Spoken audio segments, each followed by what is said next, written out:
हाय दोस्तों, आज हम बात करेंगे जल संकट के बारे में। आपको बहुत सारे ऐसे बेसिक पहलुओं के बारे में बताएंगे जिससे कि जल संकट को टाला जा सकता है। आज आप जब देखते हैं, जैसे दिल्ली हो गई, मुंबई हो गए, चेन्नई हो गया, या फिर पुणे हो गया, हैदराबाद, ऐसे सारे शहरों में पानी का किल्लतें झेलनी पड़ती है। आए दिन आप पुणे में देखते हैं कि दूसरे दिन अल्टरनेट डे पे पानी की समस्या होती रहती है।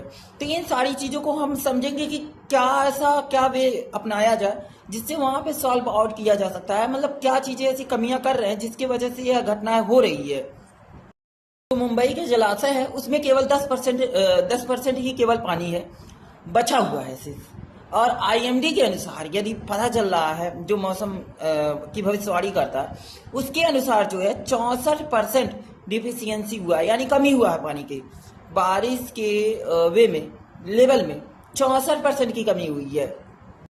विरोधाभास के बारे में बात करते हैं। आप देखते हैं जब वहीं पे बारिश का मौसम होता है तो आप दिल्ली जैसे शहरों को देखते हैं, हैदराबाद जैसे शहरों को देखते हैं, बेंगलुरु जैसे शहरों को देखते हैं, वहां बारिश की वजह से चीजें भर जाती है, जल भराव की स्थिति आ जाती है, बाढ़ आ जाता है। वहीं पे आप जब देखते हैं गर्मी में, यहाँ जब अप्रैल में ही पड़ता है, यानी मार्च अप्रैल में ही पड़ता है, तुरंत ही सूखा पड़ जाता है। इसके वहां पे लोग टैंकर के पीछे लोग भगने लगते हैं। इसके पीछे क्या फैक्टर है, क्यों ऐसा हो रहा है, इस चीज के बारे में समझेंगे। बात करते हैं ये जो जल की किल्लतें लोग झेल रहे हैं उसके पीछे फैक्टर क्या है। पहला जो फैक्टर काम करता है वह होता अनऑथोराइज्ड सिटीज। जो हमारे शहर हैं वह अनऑथोराइज्ड वे में, जहाँ पे जिस तरीके से शहर बसनी चाहिए वहां पे वो चीजें बसा नहीं है।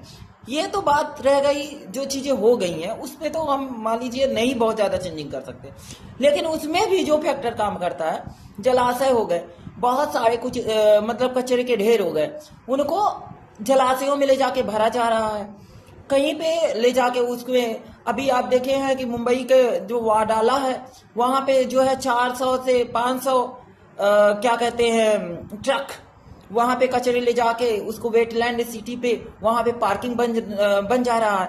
इस तरीके से क्या हो रहा है कि जलाशय जो है जाम हो रहा है। जो फैक्ट्रियों से कचरे आ रहे हैं उसको ले जाके जलाशयों में डाला जा रहा है, तो वो चीजें साफ नहीं है, तो पानी कहीं ना कहीं आगे बढ़ ही नहीं पा रहा, वह सारा चीज कहीं ना कहीं जाम हो जा रहा है, तो वाटर कहाँ से सप्लाई होगा। तो यह एक फैक्टर है। अच्छा, एक्चुअल में क्या होता है कि हम पश्चिमी देशों से कॉपी तो करते हैं चीजों को कि इस तरीके से ऐसे किया जाए, ऐसे पार्किंग किया जाए, इस तरीके से किया जाए, ठीक। अच्छा, पर ये चीजें हम भूल जाते हैं कि जो ग्रीनरी जो नेचुरल चीजें वहां पे जो पार्किंग वॉकिंग किया जाता है, जो वहां पे नेचुरल चीजों पे जोर दिया जाता है, जो वहां पे व्यवस्थाएं की जाती है, इस चीज को हम भूल जाते हैं। एक चीज कॉपी कर रहे हैं, एक चीज को हम भूल जा रहे हैं। तो इस तरीके से कहाँ से बैलेंस बन पाएगा फिर तो मतलब कहाँ से मतलब हमारा प्रकृति में बैलेंस बन पाएगा। दूसरे फैक्टर की बात करते हैं, भूजल का दोहन जो है दूसरी बात है। इसमें देखिए, आप जब देखते हैं तो भारत जो है भूजल का उपयोग करने वाला सबसे पहले नंबर पे देश आता है। इसमें एक्चुअल में क्या होता है कि हम वाटर का बोरवेल करते हैं, पर्सनल यूज करते हैं, हम बहुत सारा जो है पानी का दोहन करते हैं, हमारा नुकसान हो रहा होता है, कई बार हम पाइप ऐसे खोल देते हैं, पानी बह रहा, उस चीज का कोई ध्यान ही नहीं दिया जाता। और उससे भी बड़ी बात क्या है कि लोग जो है अपना स्वार्थ जो है देश को छोड़ के अपने स्वार्थ के बारे में सोच रहे हैं, समाज दुनिया के बारे में न सोच के अपने केवल भलाई के बारे में सोच रहे हैं। हमको कहीं ना कहीं रिस्पॉन्सिबल बनना पड़ेगा समाज को लेके, देश को लेके, कि कहीं ना कहीं पानी को वेस्टेज ना करें। जो पानी हम वेस्ट कर रहे हैं उस वाटर को 4 लोग यूज करेंगे। कहीं ना कहीं हम इस बात को देखते हैं कि हमारा काम जो हो रहा है, हमारा निजी स्वार्थ जो है सिद्ध हो रहा है, बाकी अदर व्यक्ति किस तरीके से उस चीजें से किल्लतें झेल रहे हैं, अदर प्रॉब्लम्स किसको क्या हो रहा है, उस बात से हमको कोई फर्क नहीं पड़ता। यह बहुत बड़ा फैक्टर है। दूसरे फैक्टर की बात करते हैं, हमारे यहाँ जो टैंकर माफिया होते हैं, बड़े बड़े शहरों में क्या होता है, बोरवेल के माध्यम से हुआ पानी टैंकरों के माध्यम से ला के उस पानी को सेल करते हैं। कहीं ना कहीं ऐसी बात नहीं है, उसमें अच्छे अच्छे लोग इन्वॉल्व होते हैं, उनको उस बात का पैसे मिलता है, वह लोग उस बात को सेल कर रहे हैं, अब उससे पैसे कमा रहे हैं, ठीक है। अब उसमें एक फैक्टर जो काम करता है, जब आप देखते होंगे कि या तो वो कहीं कहीं मतलब ऐसे नदियों से पानी को लेके उस चीज को लेकर और अनऑथोराइज्ड तरीके से उस चीज को सेल करते हैं, ठीक है। आप अक्सर देखते हैं जब पानी टैंकर के माध्यम से जाता है तो आप देखते होंगे पानी जो है रिस रिस के गिरता है, उसमें बहुत ज्यादा 20 से 30% पानी जो है नुकसान हो रहा है।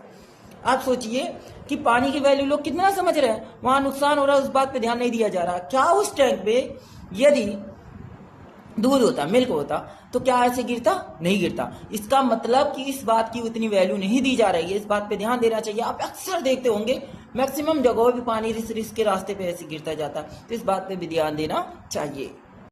हम बात करते हैं लास्ट मुद्दे पे। जब हम समस्या के बारे में बात करते हैं तो हमेशा से समाधान के बारे में बात करते हैं, क्योंकि यह बड़ी बड़ी जरूरी बात है। लोग यही कहते हैं कि मतलब आप समस्याओं को तो काउंट करा सकते हैं, पर हम क्या स्टेप उठा सकते हैं एज ए सोसाइटी को, क्या मतलब स्टेप सिखा सकते हैं। एक छोटा छोटा जो कदम होता है ना, वह एक लॉन्ग टर्म में उस बात का बहुत ज्यादा बेनिफिट होता है। लोगों के अंदर एक छोटा छोटा स्टेप जो होता है उसको उठाने से ही कल को हम बेहतरीन बना सकते हैं। तो पहला स्टेप क्या होगा कि पानी को सेविंग किया जाए।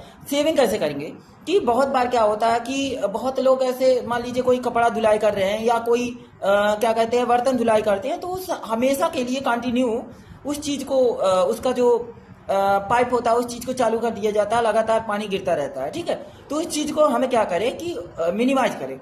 दूसरा चीज, सेविंग उसमें डिवाइस लगा दे।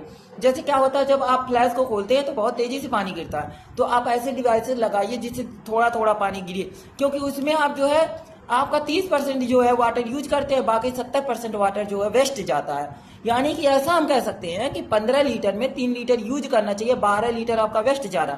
तो आप ऐसा सेविंग डिवाइस लगाइए जिसके वजह से वह पानी जो है आराम आराम से आए और पानी ज्यादा वेस्ट ना हो। पानी का दोबारा से उपयोग कैसे किया जा सकता है? आरओ आपको पता होगा, रिवर्स ऑस्मोसिस क्या होता है।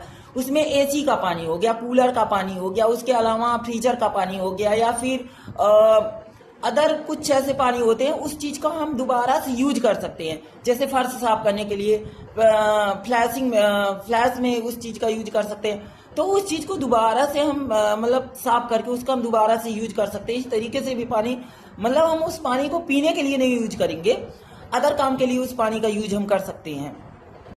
और कुछ डेली लाइफ के वे में कैसे हम पानी को सेव कर सकते हैं। क्या होता है कि अक्सर हम गाड़ियों में जब धुलाई करते हैं तो बहुत ज्यादा पानी का यूज करते हैं, उसमें जो है उससे भी हम पानी का सेविंग कर सकते हैं। कैसे? हम अल्टरनेट पे धुलाई करें और मिनिमल पानी का यूज करके हम उस चीज को धुलाई करें, गाड़ियों पे उतने पानी ना स्पेंड करें। और एक तरीके से हम पानी को सेविंग कर सकते हैं। जैसे क्या होता है कि हमारे घर अक्सर मेहमान आते हैं, तो मेहमान को हम जो है 1 गिलास पानी दे देते हैं, लेकिन वह पीते आधा गिलास पानी है। तो उनको जरूरत के हिसाब से जैसे आधा गिलास ही पानी दीजिए, फिर दोबारा से पानी दे दीजिए। आप सोचेंगे कि भाई एक गेस्ट आ रहा है तो कितना पानी नुकसान हो जाएगा। ऐसे देखिए करोड़ों घर पे इसी तरीके से घटनाएं होगी। आप धीरे धीरे करके सब जगह सेव किया जाएगा तो पानी का यूज मतलब पानी का सेविंग हो जाएगा।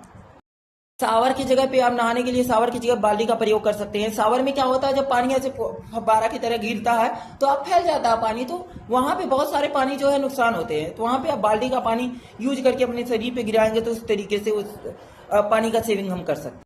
कई बार क्या होता है लीकेज कहीं पे होता है पाइप में और पानी वहां से बहुत ज्यादा नुकसान होता है। वह पाइप से पानी बहुत दूर तक जाता है, फिर हमारे वहां जहां पे लीकेज होता है उस बात का ध्यान नहीं देते और कितना पानी वहां से बह जाता है। तो ऐसे जगहों पे आप डेली बेस पे चेक करिए कि हाँ पानी कहीं लीकेज तो नहीं हो रहा, कहीं इधर उधर पानी तो नहीं जा रहा। ऐसी चीजों को समाधान तुरंत ही करिए। अब लास्ट पॉइंट पे इसी बात का और भी जिक्र करते हैं। तो इस बात की जिम्मेदारी किसी एक व्यक्ति की बात नहीं है, एक पर्सन की बात नहीं है, पूरे सोसाइटी की बात है, देश स्टेट सबकी बात है। तो इसमें हर व्यक्ति को जिम्मेदारियां लेना पड़ेगा। कोई प्राइवेट कंपनी हो, कोई क्या कहते हैं सरकारी कंपनी हो, सारे लोग को इस बात की जिम्मेदारी लेनी पड़ेगी। जल संचय का व्यवस्था करना पड़ेगा। जैसे कि जब बारिश होता है तो उस बात का कलेक्शन के लिए हमारे पास कुछ ना कुछ चीजें होनी चाहिए। कुछ ना कुछ चीजें का मतलब जलाशय होनी चाहिए, नलियां जो नदी नाले हैं उसको साफ क्लियर रखना होगा, ताकि जो उसमें पानी है उस बात को, जहां पे गड्ढे हैं उस बात को ऐसा ना हो उसमें सीवेज ले जाके फेंक रहे हैं, उसमें ले जाके बहुत सारी चीजें बेकार वेस्टेज पदार्थ फेंक रहे हैं। तो वहां जब मैंने वहां पे सारी चीजें यदि कलेक्ट हो जाएगा तो वाटर कहाँ जाएगा? वाटर जाने का मतलब इस चीज की सप्लाई के लिए प्रॉपर रिसोर्सेस होनी चाहिए। आप अभी एथेनॉल के बारे में सुन रहे होंगे। तो एथेनॉल में शुगर केन का बहुत ज्यादा ही उपयोग किया जाता है, उसमें बहुत ज्यादा वाटर का यूज किया जाता है। तो उस वाटर को यूज जब किया जा रहा है तो कहीं ना कहीं उस बात का किल्लत कहीं ना कहीं मनुष्य को देखना पड़ रहा। तो हम एथेनॉल को उतना उत्पादन ना करें, ऐसी चीजों का उत्पादन करें जिसमें वाटर की कम मात्रा में जरूरत हो। बायोगैस हो गया, तिलान हो गया, दलहन हो गया, इन सारी चीज़ों पे कहीं ना कहीं हमको ध्यान देनी चाहिए, उत्पादन में ध्यान देना चाहिए। तो कहीं ना कहीं इस तरीके से हम वाटर को सेव कर सकते हैं। तो कहीं ना कहीं लोगों को जगने की जरूरत है, जिम्मेदारियां समझने की जरूरत है, क्योंकि इस चीज की समस्या हर किसी को झेलनी पड़ेगी। एक बात, दूसरी बात ये है कि हम दूसरों पे कब तक चीजों की जिम्मेदारियां ठहराएंगे, कहीं ना कहीं हमको कभी ना कभी तो जिम्मेदार बनना तो पड़ेगा ही पड़ेगा।